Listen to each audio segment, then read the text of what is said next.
by Rich by Richard Marcantonio, who has started the recording in progress. And who barely knows how the tech works.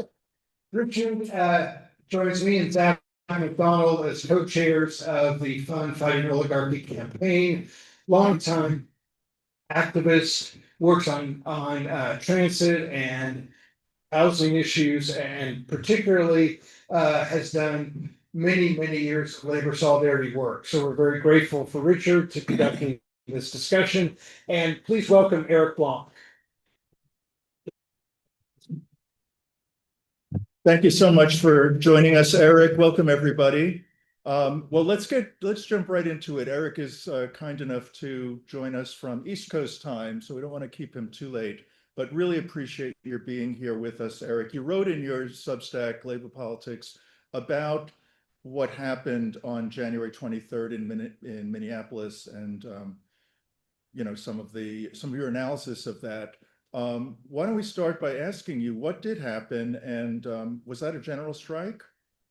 Sure. Thanks. I just want to say, to start off with, it's great to see you all. I wish I was there in person. I'm from San Francisco originally, and I lived in Oakland for a long time. So I have a lot of love for the Bay and FOMO for you all. So first of all, second thing is, I think before talking about Minneapolis, just in the details, it's just worth zooming out and saying the reason it's important we're having this discussion is that it can feel so easy to give into despair at this moment.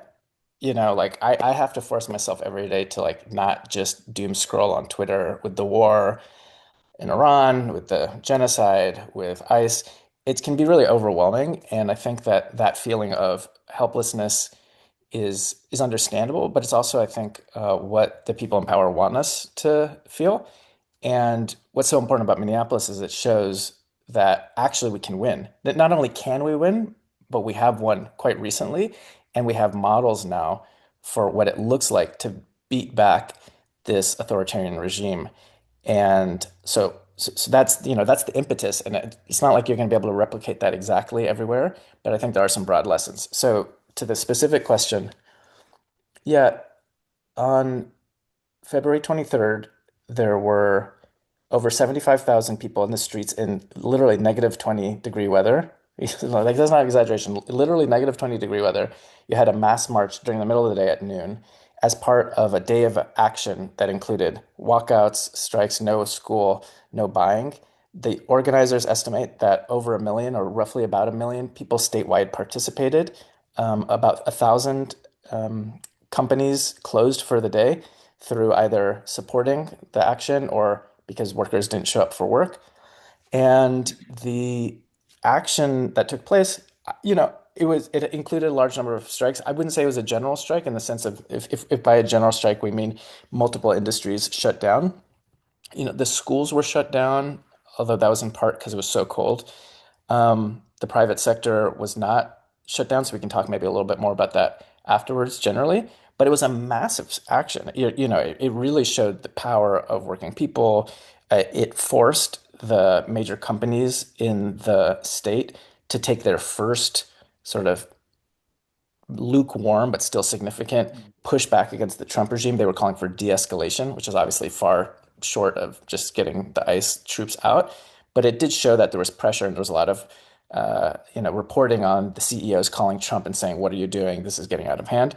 So the pressure worked, and the long and short of it is, although not immediately, that resistance, both on that day and then just more generally, and the heroism of the people who came out every day, and obviously our martyrs, our two fallen comrades, not to mention the thousands of people who were kidnapped, that forced a real retreat on the Trump administration, and the Trump administration was forced out essentially, and they lost. So I think it's just the first thing we're saying is the strike was not a general strike, but the mass resistance and the strike being a high point was significant enough that it forced the Trump regime to essentially retreat from Minneapolis, and that was a huge win for our side. And I feel like, if anything, we underestimate how important that was because there's just so many crazy things going on in the world, and it's important to absorb that and to feel that power so that we can go ahead.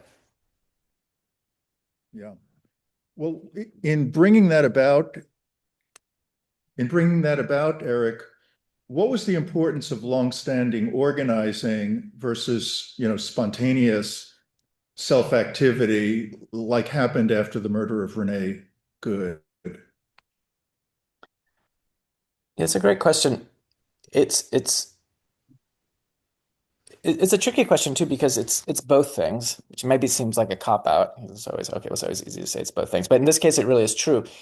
Minnesota, probably more than any other state, and Minneapolis in particular, has a tradition of, like left progressive and liberal left organizing. That goes back, depending on how you want to look at it, decades, in particular, the last decade, and then it got supercharged after George Floyd's murder. So there's this, very intense experience of organizing in that city that has left kind of an infrastructure of progressive left organization that's stronger than elsewhere in the country. That being said, that's relative to the rest of the country, and the overall scene in Minneapolis and here is actually still that most people aren't organized. So it wasn't the case that like most people were in unions or that most people were organized before this, but there were these organizations that were able to help the movement strategically move in a certain direction, and they were able to help sort of seed mass organization from below. So to give it just a couple of concrete examples of what that looked like, there's a statewide immigrant rights organization called Unidos, which took the initiative to do mass scale it wasn't exactly know your rights trainings. It was mass scale reporting. It was a training for how people could do ICE watch on sort of the ICE agents once the siege began, and it started roughly in December, and it started really escalating December, January. And unlike in other parts of the country where there isn't a siege, sometimes it's hard to use ICE watches to like give people a lot of things to do because if there's not ICE troops everywhere, sometimes people just go home. But in Minneapolis, these ICE watches was like urgently needed because there's so many ICE agents everywhere. So just flagging the contextual differences because I don't actually think we can just copy and paste to cities where there isn't like a direct occupation. So just want to flag that. But they read the room, they understood what was going on, and they didn't just hope people would start doing that. They did these mass trainings. They trained over 30,000 people in how to record ICE agents, and they gave them whistles and some of the tactics we've seen that I think really came out of Chicago and Los Angeles. And they helped this infrastructure developed, some of it which came from below, a lot of it actually which came from below, this is sort of spontaneous signal chats. So there would be these signal chats across the city through which people could coordinate and mostly just sort of inform their neighbors if ICE was coming. So like, oh, ICE is coming to the local school or ICE is here. Can we go show up? And the basic tactic was just to video record. This was the idea. And so the organizations helped that happen, but a lot of it also then sort of caught on because there was an example and other people, even if they hadn't gone to training, they started copying it. Another thing I would say as far as like the relationship between organization and spontaneity, if by spontaneity we mean like just organizing and leadership that happens outside of existing structured organizations. There were still leaders, but they just weren't part of structured organizations. One of the things that was really remarkable, if you think about it, is how committed to nonviolence and like no property destruction the movement was because it seemed pretty clear, and this was the analysis of the leaders of these organizations, something about like SEIU Local 26, Unidos, some of the other kind of progressive left organizations. They understood that Trump wanted to provoke clashes to provide an excuse to even further militarize their city and to potentially even like invoke the Insurrection Act. Like that was their read of the situation, which I think is probably correct.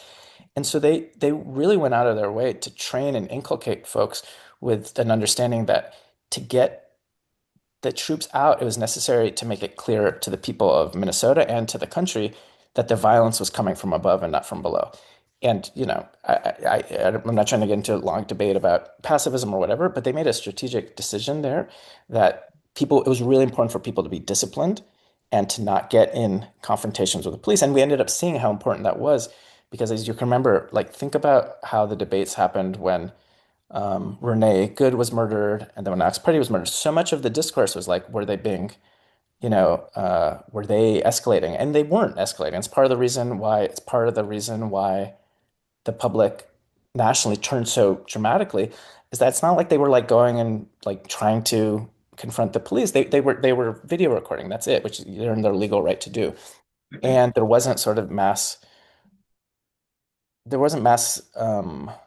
sort of clashes with the police like ICE was hoping for. And so I just want to flag because that was actually a really central thing, and it could have happened had there not been organization where people understandably feel rage at what's going on. And if you think about it, they murdered two people, and it's still they kept that level of discipline. That speaks, I think, to some of this tradition of organizing. But on the other hand, the most significant thing I think, and what made the strike possible, what made the resistance possible, was that you had hundreds of thousands of people organized for the first time. Like that's the secret sauce. And I just really want to flag that because too often we think that the secret to like good organizing, we just get the coalitions of all the existing organizations together. Like if we can get people in a room and maybe we come up with the right campaign or the right demands, like that's how our power comes. And the problem with that analysis is just the vast majority of working people and the vast majority of young people and the vast majority of people generally are just not organized in our society today.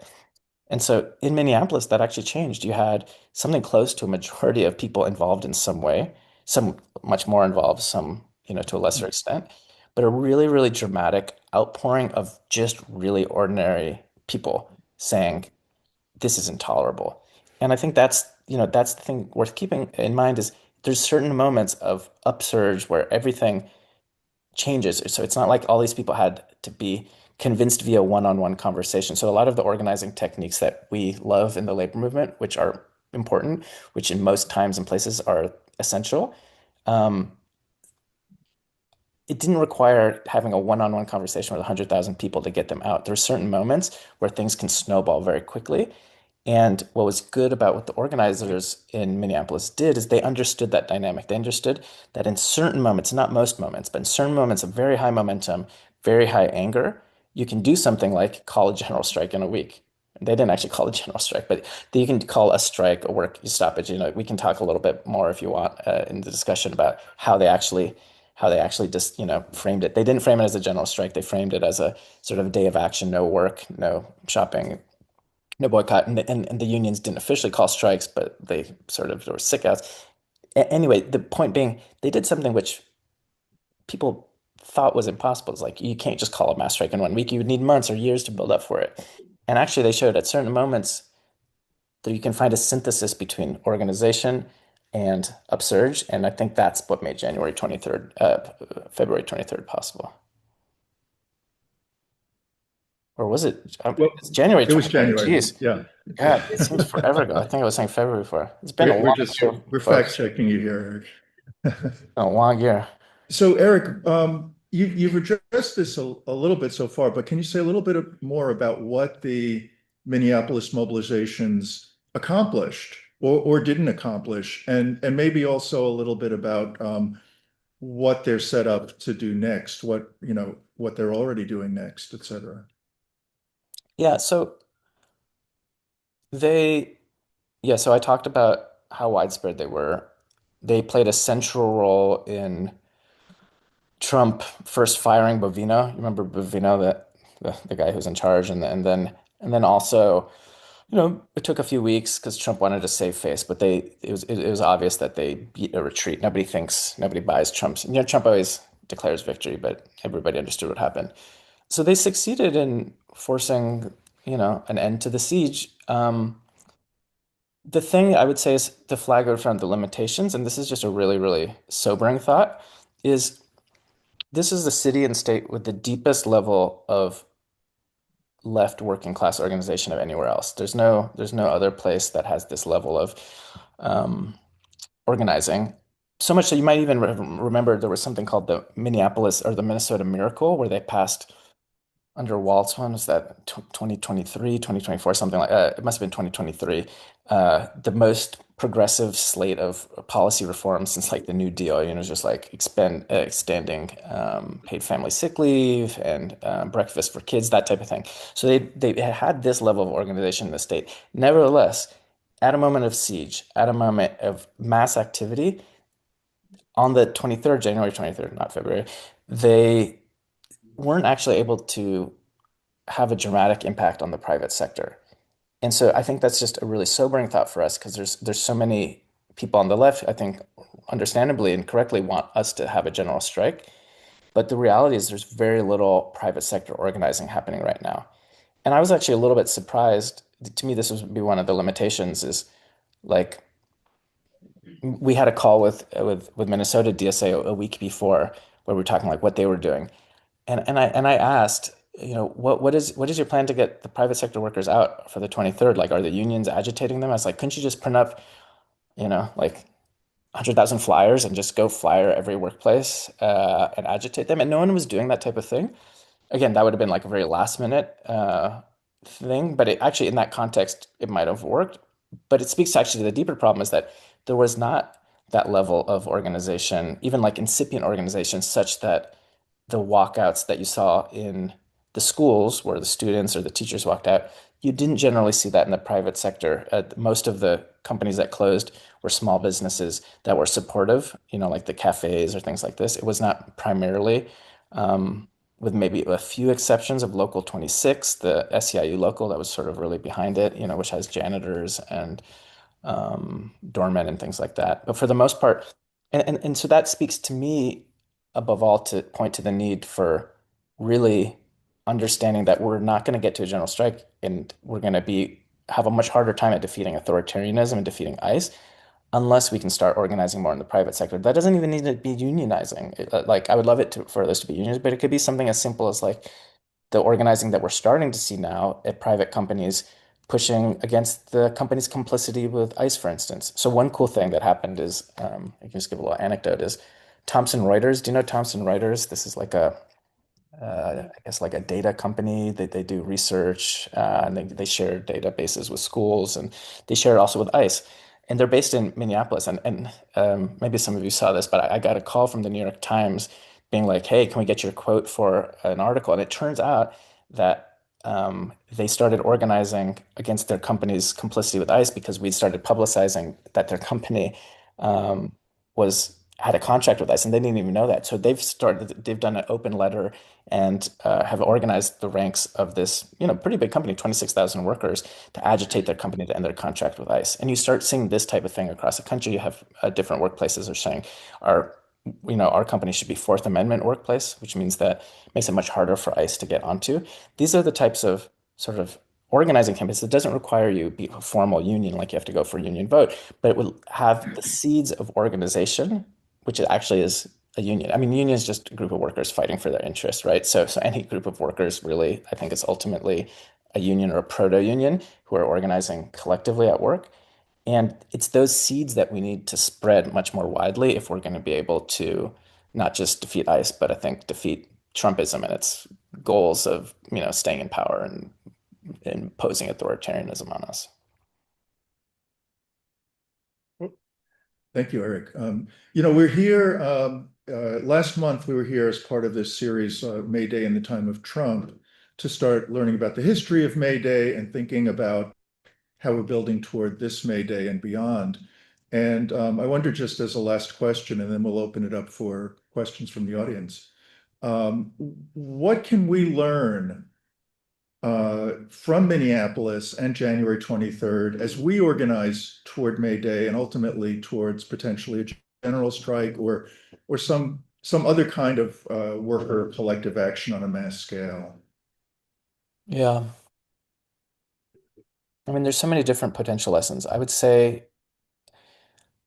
a few things. One is I don't think you can just call a general strike. So the idea that we're just going to do a general strike in like May 1st, 2028. I don't think there's much experience in the US that suggests that's how general strikes happen. General strikes tend to happen much more like they were in Minneapolis, where they grow out of a localized struggle that then sort of explodes because there's conflict. Sometimes there's clashes with police or whatever it is. And so you need to look, if we're going to have a general strike, or even mass resistance, I think you really need to look for the discrete battles in your city that have the most potential to scale up, right? And so that might not be initially around a call for a general strike. I do think we should go all in for May 1st. So this is not a case against May 1st. I think like one of the crucial things we should do this spring is agitate, particularly like students and on colleges where it's easier to walk out as a first step, like have mass walkouts, mass strikes in the schools, high schools, and colleges for May 1st, and have other workers try to stick out. I think that's a realistic goal for May 1st. So I do think we need to like raise our expectations. that type of organizing is maybe different than a general strike, but it's a little bit, it's based off of where we're at right now. Where we're at right now is there's a lot of anger, but there's still a lot of skepticism about like our collective power. And so that requires, in the context we're in right now, which is different than Minneapolis, it requires a lot of outreach. And so it's not like we can just replicate their exact tactics because we're not under a siege in most of our cities, even as ICE continues to kidnap our neighbors. It's not that level of intensity as it was in Minneapolis. So that requires like going out and having a lot of one-on-one conversations. So when I said, before one-on-one conversations, they didn't need them. Well, we do need them, right? Like we need to go out and talk to our neighbors. We need to go out and talk to our coworkers. We need to go out and talk with our fellow students. And that might sound really obvious. Might be like, okay, sure. But but actually we don't do it that much, right? Like we always talk about doing that, but to do that at scale, which is something that is possible for May 1st, like what is preventing us from just going out and talking to all of our neighbors and all of our coworkers and like mapping it out systematically? We're trying to do that now in the schools. We have a schools drop ICE campaign, which is to force schools, colleges in particular, to break their contracts with ICE. And we're pushing around those demands for walkouts on May 1st. And so it's not just a walkout in general, but we're going to be like calling on administrations to break their complicity with ICE.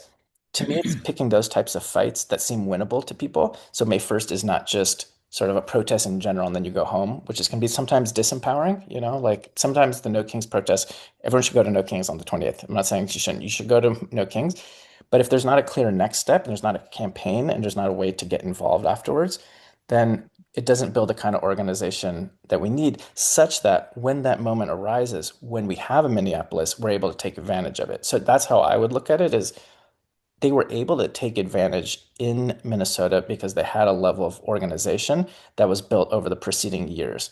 If they had been much weaker, it's very possible they would not have been able to have defeated Trump. It could have gone really differently. There could have been a lot more sort of like chaotic fighting, and then people are demoralized. And it's not clear, and Trump has an excuse, and or just lasts much longer. So to me, that's the task. How do we build up our organization? How do we develop new leaders? How do we recruit people such that we don't know when those explosions will happen, but it's entirely possible that like Trump, for instance, is going to try to steal the election in November of this year. Like that's not months from now. They might just try to like invalidate democracy completely. And in moments like that of crisis, it's possible. Or maybe Israel starts escalating and wants to use a nuke, and then we have to like have a strike. You know what I mean? Like there's these moments that you have to be prepared for, but you can't just wait for them. You have to build your capacity to seize those moments. They're doing the basics of organizing in the meantime around winnable fights, not just in the abstract, but things that can really animate people who aren't yet with us. And to me, I think that's just the basic message. And it's not something I've invented. It's sort of what every good organizer has ever said, which is the number one thing we should be doing is going and talking to people who aren't yet in our movement. So much of our activity ends up just talking with ourselves, which is good. We should talk to ourselves about how we organize everybody else. But so much more of our energy can and should be put towards talking to our neighbors who are involved, our fellow students are involved, our coworkers who aren't involved. Because there's a moment we're in, there's so much anger against Trump. What he's doing is so unpopular, but people don't yet know what to do. And we need to give them a vision for how we can win. And I think that the role of all of you and the role of all of us is to provide that vision so that people feel confident rather than hopeless. Well, Eric, you've set us up for the rest of the evening where we're going to be talking exactly about how are we going to go out on No Kings and beyond with an organizing rap or script to have those conversations with people who are already, more than on the edges of the movement, but haven't really found a way to stay engaged between, the big rallies. So thank you so much, Eric. Please thank Eric, and then we're going to hand it back to Mike.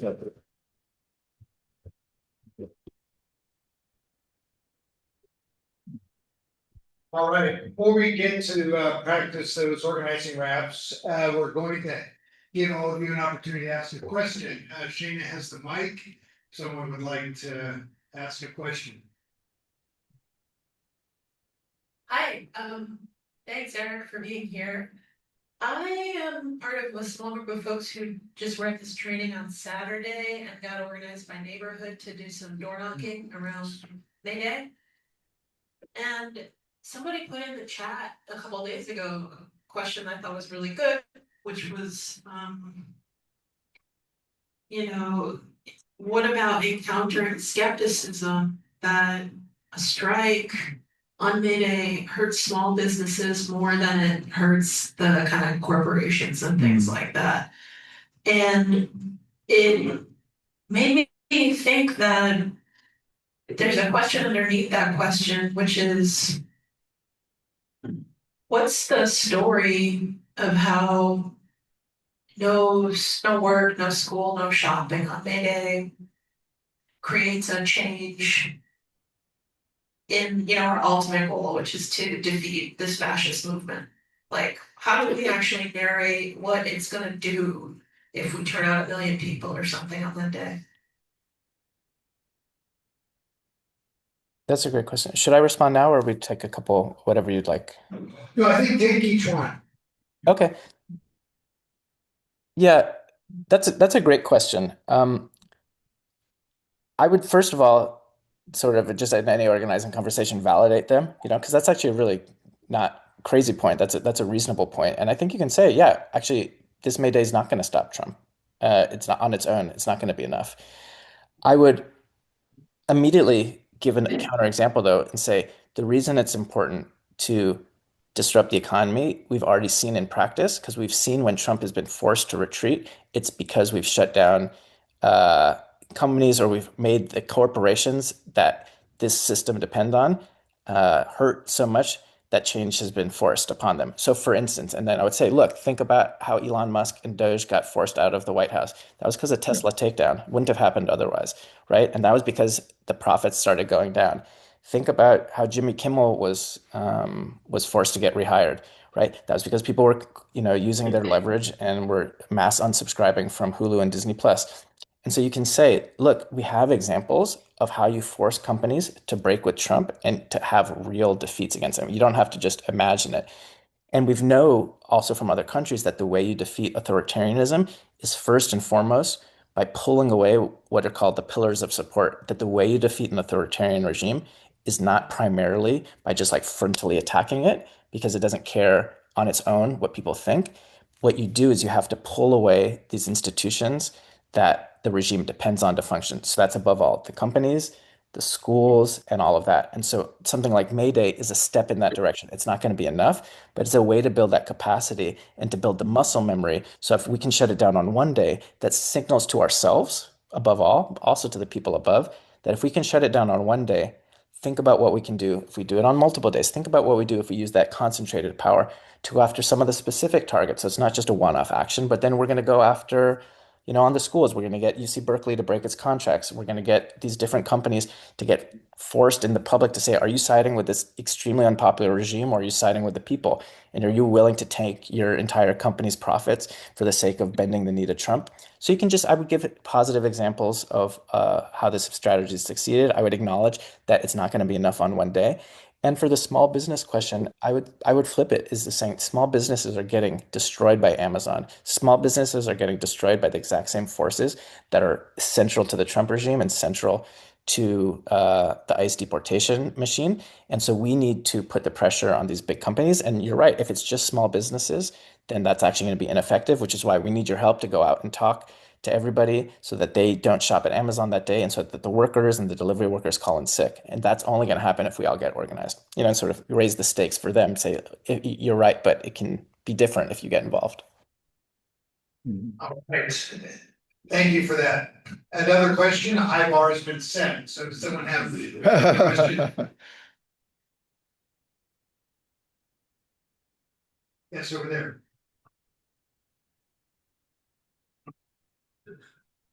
I'm curious, I guess, what you think. We're proposing developing this greater capacity to enact economic pressure.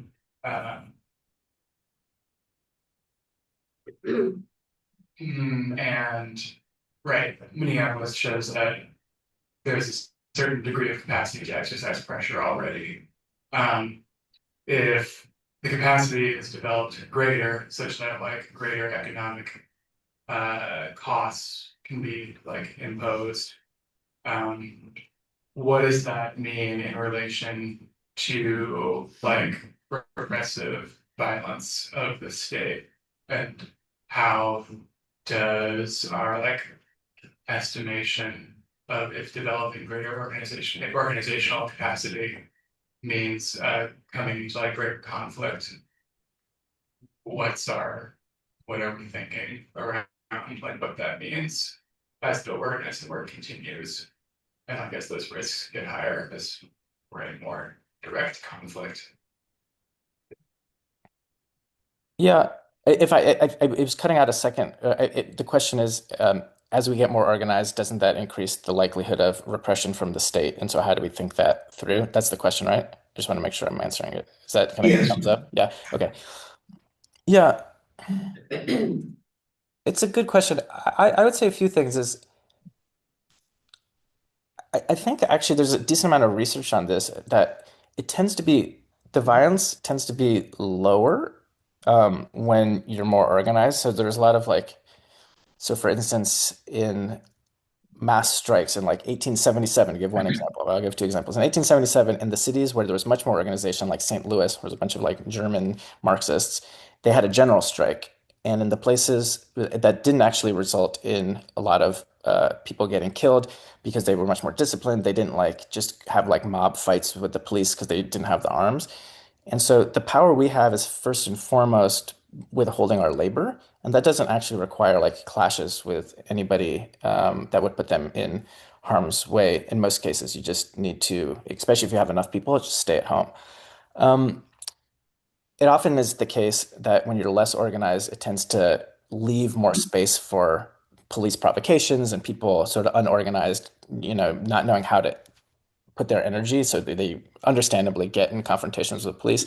And so we saw that in 1877 in other cities, but also similarly in like the 60s riots and uprisings against sort of white supremacy and in the sort of in the different after Martin Luther King was killed. It tended to be in places where the Panthers were stronger, actually, that it got channeled into organization, whereas in other places it tended to sort of get more into just sort of wide scale sort of looting and clashing. And so the more organized you are, I think actually the more you're able to channel people into strategic organizing because we just don't have the arms. We're ever going to defeat this regime through like a armed fight. That's not going to happen. The most you could say is something like in the Vietnam War, where you had so much opposition to the war that the people in the armed forces themselves started siding with us. That is possible, but that's again not through armed clashes.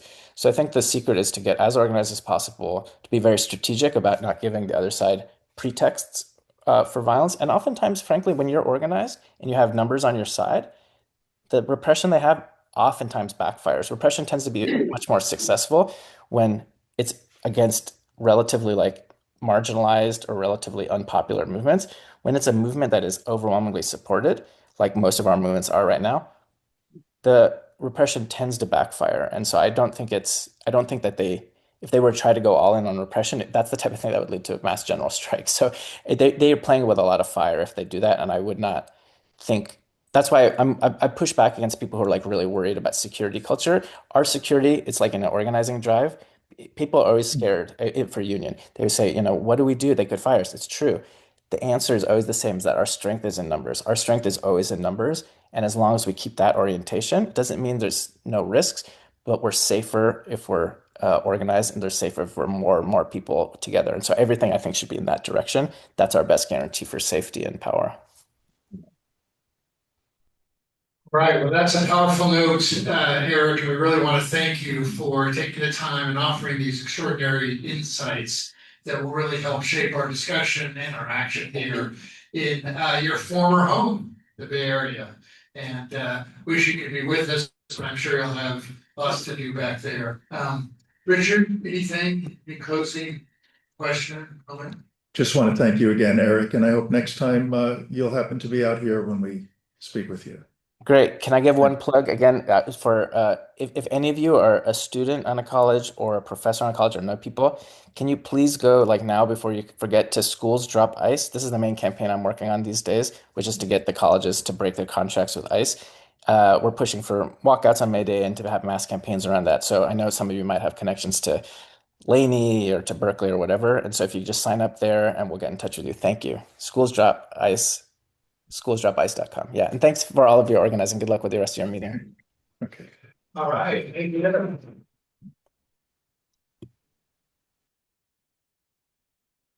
So we're gonna have an opportunity to talk among ourselves in small groups. We've got some folks who have volunteered